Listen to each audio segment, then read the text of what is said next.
aku sekarang upgrade ilmu dan belum lulus ini, dan bukan lulusan psikologi, belajar financial psychology. Ternyata pas mengambil keputusan nggak pakai rumus, pakai perasaan Sama realita hidup.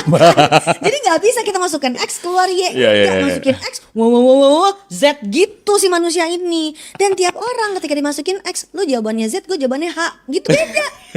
Karena memang manusia gitu. Sehingga ketika kita ngomong kayak gitu, tentu saja kalau level awarenessnya semua sama, aku akan prefer oke, kamu penghasilannya berapa, setor sekian persen harus masuk ke produk ini dengan angka sesuai rumus nih, gue udah hitungin lu harus setor sekian juta ya Itu setiap idealnya, bulan. ya. Idealnya begitu. Tapi, Kenyataannya banyak orang dana pensiun itu bukan sebuah prioritas. Di umur 20-30 kemungkinan dia masih cicilan rumah baru mau mulai, anak baru lahir, banyak banget ongkosnya, beli mobil lah apalah, Betul. liburannya banyak. Zaman gue dulu nggak ada baby moon.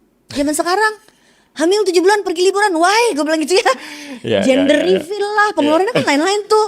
Nah sehingga kalau kayak gitu diajak investasi jumlah yang signifikan untuk dana pensiun, itu nggak masuk di Oke. dalam prioritas dia. Oke, misalnya katakanlah sekarang kita di usia 30-an nih.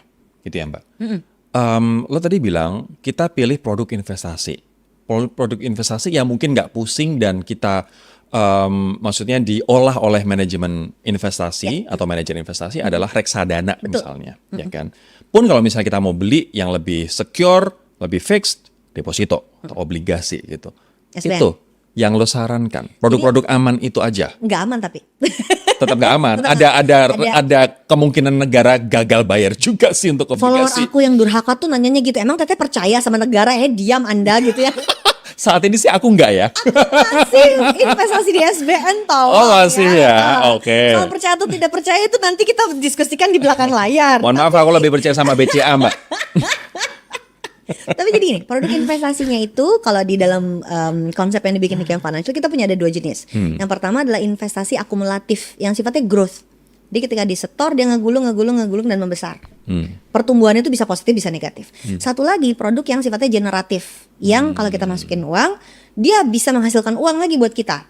Nah itu 2 jenis investasi yang berbeda. Ini kayak deposito misalnya yang bisa menghasilkan uang. Yang Kalau yang bisa menggulung, menghasilkan uang itu ya, reksadana. kalau yang menggulung reksadana, deposito bisa dua-duanya. Deposito yang automated rollover akan bisa menggulung, deposito yang bunganya keluar ke tabungan dia jadi menghasilkan. Ya. Nah, jadi ketika kita di posisi belum punya uang banyak, masih ngumpulin sedikit-sedikit, maka kita harus pilih produk yang sifatnya akumulatif. Produk akumulatif itu contohnya adalah tabungan, deposito, reksadana, saham sama emas.